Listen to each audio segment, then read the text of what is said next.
বর্ষাকাল এলেই বেড়ে যায় নদী নালার পানি। পানির নিচে চলে যায় অনেক এলাকা। এর ফলে সাপও বেরিয়ে আসে লোকালয়ে। এ সময় সাপের উপদ্রবে প্রাণ হারান অনেকে। বর্তমানে সাপের আতঙ্কে আতঙ্কিত দেশের বেশিরভাগ জেলার মানুষ। এ অবস্থায় কিভাবে সাপ থেকে দূরে থাকা যায় সেই চিন্তায় অস্থির এসব জেলার মানুষ। এতে কিছুটা পরামর্শ দেয়া যেতেই পারে, অর্থাৎ কিছু গন্ধ সাপ সইতে পারে না।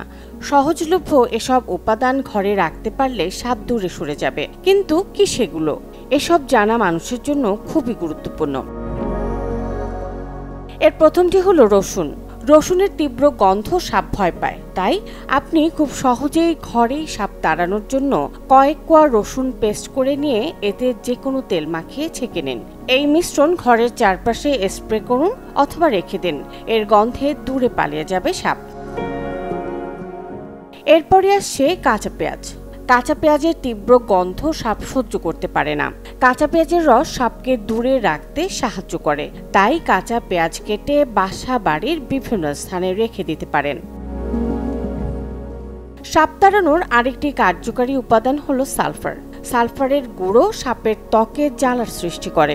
অল্প পরিমাণ সালফারের গুঁড়ো ঘরে ছিটিয়ে রাখুন, সাপ আর আসবে না। সাপ তাড়াতে সবচেয়ে বেশি ব্যবহৃত হয় ন্যাফথলিন। এর তীব্র গন্ধ সাপ সহ্য করতে পারে না, তাই ঘরের ভেতরে ন্যাফথলিন ছড়িয়ে রাখুন। আস্ত ন্যাফথলিনের সঙ্গে কয়েকটি গুঁড়ো করে বা ভেঙে মিশিয়ে রাখুন।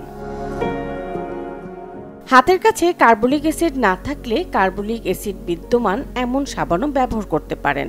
সাবান কুচি করে ঘরের চারদিকে ছড়িয়ে ছিটিয়ে দিন, সাপ আর আসবে না।